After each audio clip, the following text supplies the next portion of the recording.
안녕하세요. 자, 이번 시간 이제 기초회계 원리 두 번째 시간입니다. 재밌죠? 그죠? 자, 기초회계 원리. 전 시간에 여기까지 했어요. 지금 우리가 뭐 하고 있었다고 그랬죠? 모르겠는데 그러면 안 돼요. 자산이라는 걸 하고 있었어요. 회계 배우면서 가장 많이 써야 될 용어 중에 하나가 자산이고, 우리 일상생활 속에서는 그냥 재산이다라고 생각해도 된다고 그랬고, 조금 더 이제 회계학적으로 들어가면 기업이 소유하고 있는 재화와 그리고 채권을 의미한다. 요거 있었죠. 그 중에 지금까지 전 시간에 했던 게 주로 요거였죠. 재화라는 건 돈이 될 만한 재물, 재산이었죠. 토지, 건물, 기계, 차량, 비품 이런 거, 현금, 예금 물론이고 이런 것들을 했고요. 자, 이번부터는 요게 나옵니다. 채권. 채권의 뜻은 받을 거, 받아야 될 권리. 그래서 전 시간에 여기까지 했죠. 비품까지. 자, 이번에는 대여금부터 갑니다. 단기 대여금. 이 대여라는 단어 한자를 알면 이해력이 훨씬 높죠. 그죠? 한자. 근데 한자가 왜 이렇게 어려운지, 그죠? 대여는 빌려준 겁니다. 돈 빌려준 거, 현금을 빌려주고 발생한 채권. 돈 빌려줬으니까 받아야 되잖아요. 그 받을 권리를 장부에 적을 때 대여금. 빌려준 건 기억하면 되지 않냐? 기억하면 되죠. 근데 우리 회계는 장부에다 기록하는 걸 배우는 겁니다. 그럼 장부에 적을 때 메모를 하는데, 나만 아는 단어로 메모하면 못 알아들으니까 남들도 다 알 수 있는 일종의 표준어를 만드는데, 그게 바로 지금 우리가 배우고 있는 계정 과목, 현금, 당좌예금, 보통예금, 토지, 건물, 기계, 차량 이런 거예요. 이게 약속입니다. 회계하는 사람들의 약속. 그래서 누구나 다 딱 보면은 알 수 있게 표준어를 우리가 지금 배우고 있다 생각하시면 됩니다. 다시, 대여는 빌려준 돈이에요. 빌려줬으니까 받아야 될 거, 그거를 대여금 적으면 누가 봐도 돈 빌려줬구나 알 수 있는 거죠. 근데 앞에 단기가 붙었네. 근데 옆에 단기에 1년 이내라고 써 있죠. 단기. 회계는 앞으로 나중에 또 하겠지만 1년을 기준으로 합니다. 1년을 기준으로 해서 단기와 장기를 구분해요. 1년 이내면 단기, 1년 초과면 장기, 1년을 넘었으면 장기, 2년, 3년, 5년 그럼 장기, 1년 이내 그럼 단기, 이렇게 구분합니다. 어려운 게 아니지요? 근데 우리는 물어보면 맨날 어렵대. 어려운 게 아니지요? 이제 1년 이내 단기. 근데 만약에 빌려줬는데 1년 이상, 만약에 제가 여러분에게 돈을 빌려드렸는데 앞으로 3년 뒤에 3년 안에만 갚으면 됩니다. 그러면 그건 장기, 장기로 말을 붙이면 되죠. 대여금 앞에 장기, 대여금 앞에 단기. 근데 아무 말도 없으면 단기로 보시면 돼요. 단기 대여금 이렇게. 그리고 이건 아까 있었죠. 전 시간에 외상매출금. 중요한 건 상품을 외상으로 팔았을 때. 상품을 외상으로 팔았을 때 외상매출금이라고 적습니다. 그러니까 나중에 어떤 회사든 장부를 딱 봤더니 외상매출금 써 있어. 그럼 말 그대로 이거 외상으로 팔았구나. 뭐를? 상품을. 뭐를? 상품을. 그리고 외상값 받아야 돼요? 갚아야 돼요? 받을 거죠. 채권, 받을 거. 이걸 통틀어 회계에서는 뭐라고 한다? 자산. 오늘부로 외상매출금 그러면 자산 딱 떠올라야 됩니다. 그 다음 어음도 전 시간에 말씀드렸죠. 어음. 중요한 건 이것도 상품 팔았을 때. 상품을 팔고 어음을 받았다. 어음을 받았다. 아까 제가 설명드릴 때 몇 월 며칠 날 갚겠습니다 라고 약속한 게 어음이었죠. 그럼 제가 여기다 100억짜리였나 아까? 100억짜리 어음을 발행했잖아요. 어음을, 약속 어음을. 그럼 어음을 발행해서 여러분에게 드렸다. 그럼 여러분은 이 어음 용지를 받아서 가지고 있다가 약속한 날, 만약에 12월 30일이다 그러면 12월 31일 날 돈을 받으면 되는 거죠. 받을 거니까 받을 어음이에요. 받을 거니까 받을 어. 그리고 받을 어음은 뭐다? 자산이다 그래야죠. 뭐다 그랬더니 상품을, 그러면 안 돼요. 뜻은 당연한 거고, 이제 회계하는 사람들끼리는 자산이다 이렇게 하셔야 됩니다. 자, 그 다음에 여기서 중요한 게 있어요. 아주 중요한 게 있어요. 여러분 헷갈려하는 거. 자, 미수금이 있어요. 자, 회계에서 미자는 이쁘다는 미자가 아니라 안일미, 아직, 나중에 이런 뜻입니다. 미수. 숫자는 우리가 수입이나 지출이라는 말 아세요? 이것도 한자로 쓰면 더 좋은데 그냥 한글로 쓸게요. 수입, 지출, 수입, 지급. 아셔요? 모르셔요? 아시지요? 수지. 저기 배우 가수 그 수지 말고 우리가 금전수지 이런 표현을 쓰는데 앞으로 많이 쓸 거예요. 혹시 못 들어봤으면 지금부터라도 귀 열고 눈 뜨고 잘 보셔야 됩니다. 수입과 지출. 수입은 뭔가를 받는 거죠. 지출은 주는 거죠. 지급도 주는 거죠. 그럼 다시 미수금 할 때 미는 아직, 나중에, 수할 때 수입, 수할 때 수는 수입 이 뜻이에요. 받는 거. 그럼 글자 그대로 하면 나중에 받을 돈이죠. 금자는 돈이니까. 그럼 나중에 받을 돈 또는 나중에 받을 돈 같은 얘기했죠. 또는 아직 못 받은 돈이죠. 두 가지 같은 뜻이에요. 나중에 받을 돈 또는 아직 못 받은 돈. 나중에 받을 겁니다. 받을 거 채권이니까 자산입니다. 그런데 여기도 외상으로 파는 거고 여기도 외상으로 파는 거예요. 그런데 잘 보시면 여기는 상품을 외상으로 파는 거고 여기는 상품이 아닌 토지나 건물이나 비품을 매각하고 어음을 받은 거, 어음을 받았거나 외상으로 한 겁니다. 다시 중요한 게 있어요. 이게 헷갈립니다. 그래서 처음 하는 사람들은 이게 헷갈려요. 외상매출금하고 미수금. 상품을 외상으로 팔면 외상매출금인데 상품이 아닌 것을 외상으로 팔면 여기 외상으로 팔면 미수금이에요. 그러니까 이게 헷갈릴 수 있죠. 이건 헷갈릴 수 있다고 봅니다. 특히 처음 하는 사람은 외상이면 외상이지, 그죠? 외상인데 회계는 반드시 구분해야 돼요. 왜냐하면 상품 사고 파는 건 기업의 본업, 회계는 기업이 한다. 마음이 이쁜 분들은 보여. 회계는 기업이 한다. 또 기업 중에 상품 매매업, 상품 했었죠. 상품을 사고 파는 건 기업의 주업이기 때문에 수시로 이루어져요.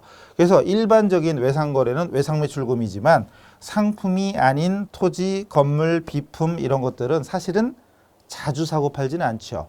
여러분 토지를 뭐 심심하면 땅 사러 갈까? 야 심심한데 오늘 기분도 꿀꿀한데 저 강남 빌딩 저거 10층짜리 저거 사자. 그런 분 계시면 좀 친하게 지내요. 많지는 않잖아요. 토지나 건물은 거래가 자주 발생하지는 않아. 그러다 보니까 구분을 합니다. 그래서 처음 하는 사람 헷갈리겠지만 외워야 돼요. 상품을 외상으로 팔았을 때는 외상매출금, 상품이 아닌 것을 외상으로 팔았을 때는 미수금. 헷갈려도 외우셔야 됩니다. 그 다음 선급금. 선자는 착할 선자가 아니라 먼저 선자입니다. 먼저 선자고 선급할 때 급은 요거, 지급할 때 급 요겁니다. 수입할 때 수, 지급할 때 지 또는 급 이런 단어 나오면 주는 거예요. 그럼 선급은 글자가 들어가면 미리 준 돈입니다. 먼저 준 돈이에요. 먼저 준 돈이 뭐냐 했더니 자 보세요. 상품 등을 매입하기로 계약을 하고 대금 중 일부를 미리 지급했다. 즉 계약금이라고 들어보셨시오? 계약금 들어보셨어요? 여러분 계약금 줘본 적 있어요? 여러분이 만약에 어떤 물건을 사는데 아니면 집을 넣는데 방을 넣는데 계약금을 걸었다. 차를 사는데 계약금 걸었다. 아니면 폰도 인기 있는 건 계약금 걸어야 되나? 몰라 어쨌든 계약금 걸었어요. 그게 선급금이에요. 계약금이라는 말 자체가 물건을 받고 나서 주는 게 아니라 나중에 물건을 나한테 주시오라고 미리 돈을 주는 거잖아요. 계약금. 그럼 계약금을 준 게 선급금. 여기까지는 이해되죠? 근데 이제 처음 하는 사람들이 자 지금까지는 그래 받을 거니까 자산이야. 이거 다 받을 거잖아요. 대여금 돈 빌려줬으니까 받아야지. 외상으로 팔았으니까 외상값 받아야지. 받으러 옴 글자 그대로 받을 거니까 받아야지. 미수금 글자 그대로 나중에 받을 돈이니까 받아야지. 이건 쉬워요. 받아야지 이건 쉬워. 그러니까 자산이다. 이게 다 자산. A라고 쓰면 자산이었죠. 여기까지는 이해가 잘 돼요. 그런데 선급금, 계약금 준 거를 뭐라고 한다고요? 선급금. 거기까지는 잘해. 근데 선급금이 뭐라고요? 돈 나갔으니까 뭐지? 헷갈리는 거지. 이것도 자산입니다. 왜? 다시 보세요. 만약에 여러분이 방어드로 다녀. 방어드로 다녔는데 마음에 쏙 드는 데를 딱 찾았네. 그죠? 구해달라 홈즈 이런 것도 있잖아요. 쏙 마음에 들어 여기. 근데 여기를 딴 사람한테 뺏기면 안 돼. 그럼 계약금을 걸었어. 계약금 줬어요. 그게 선급금이죠. 그러면 계약금을 딱 걸고 이제 가계약을 한 거죠. 그 예를 들어서 며칠 뒤에 나머지 돈 주고 이 방을 나한테 달라. 이거 한 거잖아요. 근데 예를 들어서 이 계약금을 줬으니까 선급금 계약금 줬으니까 나는 그 계약을 즉 그 방을 내가 쓸 권리를 얻게 되는 거죠. 적어도 그 돈은 그 물건을 집을 방을 나한테 줘야 되잖아요. 약속을 했으니까. 아니면 자동차도 인기 좋은 건 미리 계약을 가계약 해놓고 계약금은 안 주나? 몰라요. 어쨌든 토지나 건물 이런 게 주로 계약금 있는 거고요. 그럼 계약금을 어쨌든 걸었으면 약속을 지켜야죠. 그럼 나중에 나한테 뭔가를 줘야 돼요. 나는 받아야 됩니다. 그러니까 나는 계약금을 걸었으니 약속을 지켜라. 나한테 뭔가를 줘라. 방을 주든 땅을 주든 집을 주든. 물론 돈은 줘야죠. 이제 계약금만 줬으니까 나머지 잔금을 줘야 되겠지만 중요한 건 계약금을 걸었으면 나는 뭔가를 받아야 될 권리가 생겼습니다. 이것도 채권이에요. 그래서 처음 하는 사람은 아니 계약금 줬는데 왜 자산이지? 막 이런 사람들이 있어요. 대여금도 생각해봐요. 대여금도 돈 빌려준 거잖아요. 돈을 빌려줬고 계약금도 돈 나간 거죠. 돈을 준 거죠. 둘 다 돈 나간 거 똑같아요. 근데 대여금은 빌려준 돈 받을 권리가 있는 거고 계약금 준 건 계약금을 줬으니까 뭔가 물건이든 방이든 땅이든 건물이든 나한테 줘야 될 의무가 저는 받을 채권 권리가 생겼죠. 여러분하고 저하고 계약을 했어. 여러분이 건물주야. 근데 그 건물을 이번에 팔려고 하는데 제가 사겠다고 하는 사람이에요. 여러분이 딴 사람한테 팔지 마세요. 제가 계약금을 10억을 줬어. 계약금을 10억을 주는 순간 여러분은 그 건물을 일단 저한테 넘겨야 되죠. 그러니까 저는 돈 계약금 줬으니까 건물을 받을 권리가 있죠. 이것도 권리입니다. 그래서 처음 하는 사람들은 여기서 좀 헷갈리는 사람이 있을 겁니다. 다시 얘기하지만 여기 있는 것들은 다 채권, 받아야 될 권리입니다. 대여금, 외상매출금, 미수금, 선급금, 어쨌든 다 돈을 받을 권리, 채권, 자산입니다. 자, 이제 자산 끝났네. 자산 끝났어요. 이제 드디어 재화와 채권, 자산이 다 끝났습니다. 자, 이제는 또 회계에서 써야 될 아주 큰 용어, 아주 중요한 용어가 크게 나눠서 5가지라고 했던 거 기억나셔요? 자산, 부채, 자본, 수익, 비용. 그 중에 두 번째가 바로 부채입니다. 부채 옆에 뭐 이상하게 써 있죠? 이거 읽지 마세요. 뭐라고 써 있는 거 힘들어. 너무 길어요. 어쨌든 부채입니다. 설마 더워서 붙이는 이건 아니겠죠? 그것도 있지만 회계에서 말하는 부채는 그게 아니고, 자, 기업이 나중에 타인에게 지급해야 될 채무, 의무, 빚입니다. 빚이 아니고 빚입니다. 자, 지금까지 우리는 뭘 했다고요? 지금까지는 자산. 지금까지는 자산을 했고, 자, 이제부터는 부채를 하자. 자, 자산이 뭐뭐가 자산이었냐면 기업이 소유하고 있는 재화와 채권. 채권이 바로 받을 거였잖아요. 근데 채권의 반대가 뭐예요? 채무죠. 채권자, 채무자. 채권자, 채무자. 채권, 채무 반대잖아요. 그 채무가 바로 부채입니다. 그럼 자산 반대쪽이죠. 만약에 제가 여러분한테 돈을 빌렸어요.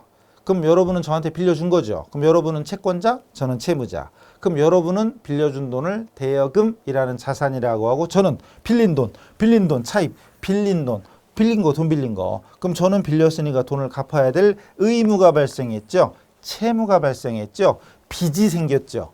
빚이 생긴 게 아니고 빚이 생긴 겁니다.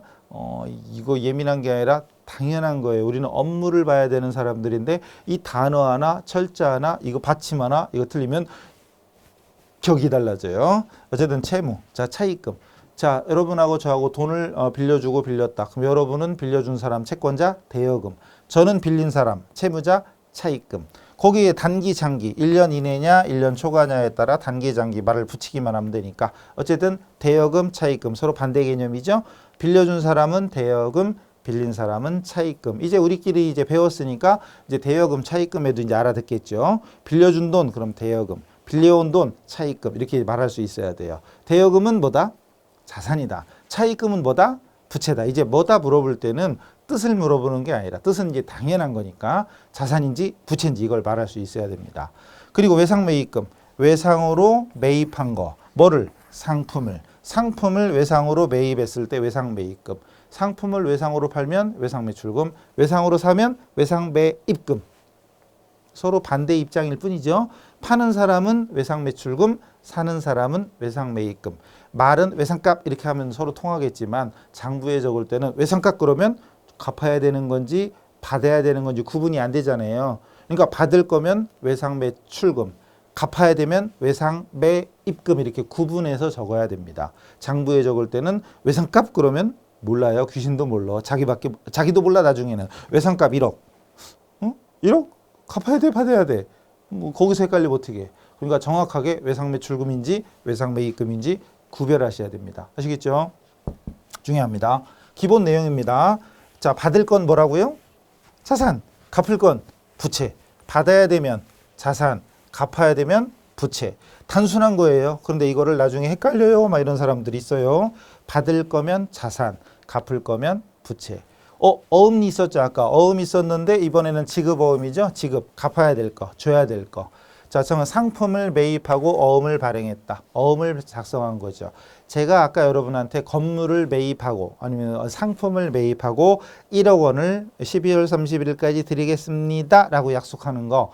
그럼 발행한 사람은 지급어음이라고 하고 받은 여러분은 받을 어음이라고 합니다. 서로 반대죠. 그러니까 앞에 있던 대여금, 자산에 있던 대여금하고 서로 상대방은 차입금이 되는 것이고, 그리고 좀 전에 자산 쪽에서 외상으로 매출한 거 있었잖아요. 그럼 외상 매출금이 있으면 상대방은 외상 매입금. 이렇게 상대방끼리 서로 그냥 용어가 반대 입장이에요. 그리고 지금 나온 받을 어음과 지급어음. 받을 어음과 지급어음. 서로 상대방. 그럼 이쪽에서는 자산, 채권자, 자산이 되는 거고 이쪽에서는 채무, 부채가 되는 거죠. 그죠? 채무, 부채가 되는 겁니다. 자, 그래서 자산 쪽하고 부채 쪽을 나중에 같이 보시면 의미가 같아요. 입장이 반대일 뿐이지. 그리고 미지급금. 아까 앞에서 미수금이 있었죠. 나중에 지급할 돈. 아직 지급하지 못한 돈. 아직 안 준 거. 나중에 줄 거. 이거예요. 정확히는 상품이 아닌 것. 상품이 아닌 거니까 뭐 비품이라든가 건물이라든가 토지라든가 이런 것들을 외상으로 구입한 거. 이것만 기억하시면 돼요. 상품을 외상으로 사왔으면 외상매입금이었죠. 근데 상품이 아닌 걸 외상으로 사왔으면 미지급금. 헷갈릴 수 있습니다. 처음 하시는 분은 당연히 헷갈릴 수 있습니다. 그러나 그것도 해 두셔야 돼요. 어쩔 수 없어요. 회계에서 이걸 구별해서 적어야 됩니다. 외우셔야 돼요. 그리고 선수금. 미리 받은 돈. 먼저 받은 돈. 이것도 역시 계약금이에요. 계약금 아까 주는 거 해봤죠. 계약금 주는 건 선급금이고 받는 건 선수금입니다. 계약금 주는 건 선급금, 받는 건 선수금. 그래서 미수금, 그리고 상대방은 미지급금.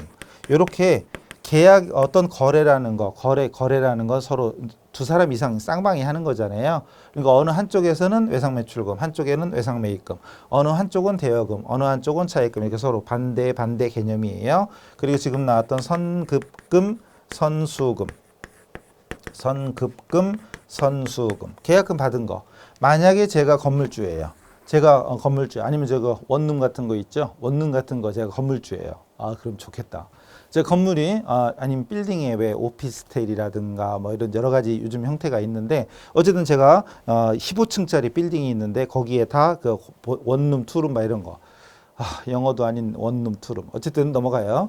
그 원룸, 투룸 이런 걸 제가 임대를 하는 임대 사업자야. 근데 여러분이 저한테 오더니 이 방 마음에 든대. 이거는 이 건물은 이 방은 다른 사람한테 주지 말고 여러분한테 달래요. 그럼 여러분이 저한테 계약금 줬어. 계약금 받았어. 오늘 100만 원 받았네. 그럼 여러분은 계약금 걸었으니까 선급금이라고 하는 것이고 저는 계약금 받았잖아요. 저는 선수금이죠.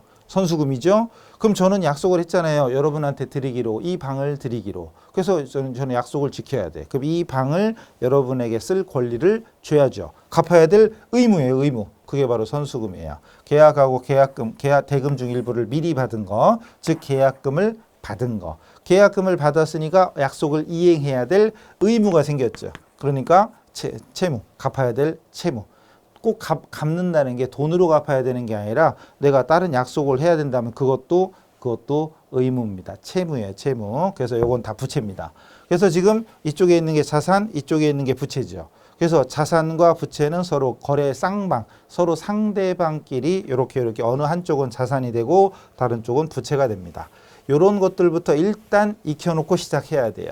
그래서 회계 공부할 때 회계가 왜 하는지 누가 하는지 이런 건 나중에 더 하셔도 되는데 일단 하려면 지금 이런 용어들부터 알고 시작해야 됩니다. 현금, 보통예금, 당좌예금, 상품, 건물, 토지, 비품, 차량, 그리고 외상매출금, 외상매입금, 받으러움, 지급어음, 미수금, 미지급금, 선급금, 선수금, 대여금, 차입금 이런 용어들을 빨리 내 걸로 만들어야 됩니다.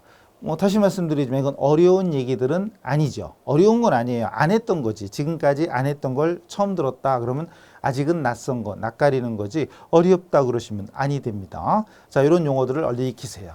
자, 그럼 이거 이제 동영상은 또 많이 안 듣던 분들은 좀 힘드시죠? 그래서 일단 동영상은 또 멈췄다 들어도 되니까 자산부채 지금까지 했던 이 계정 과목 용어들 현금부터 방금 마지막 형의 선수금이잖아요. 개수로 안 쉬어봤는데 쉬어볼 걸 그랬네. 한 10개 넘죠? 한 20개 되려나? 요것들부터 빨리 외우셔야 돼. 그래서 잠깐 정지하고 외우는 시간 갖고 오셔야 돼요. 오세요 이렇게. 일주일 뒤에 오시면 안 돼요. 잠깐 정리하고 오시고 자 이제 계속합니다. 다음 이번에는 자본입니다. 자본. 그래서 우리 회계에서 앞으로 수도 없이 많이 쓰는 용어가 자산, 부채, 자본 이게 있어요. 그건 자본입니다. 이 자본은 따로 뜻이 있는 게 아니라 자산 총액에서 부채 총액을 뺀 나머지 순재산이라고도 하고 소유주 지분 어쩌고 저쩌고라고도 한다. 자산에서 부채를 뺀 나머지를 자본이라고 하고 이걸 자본 등식이라고 합니다.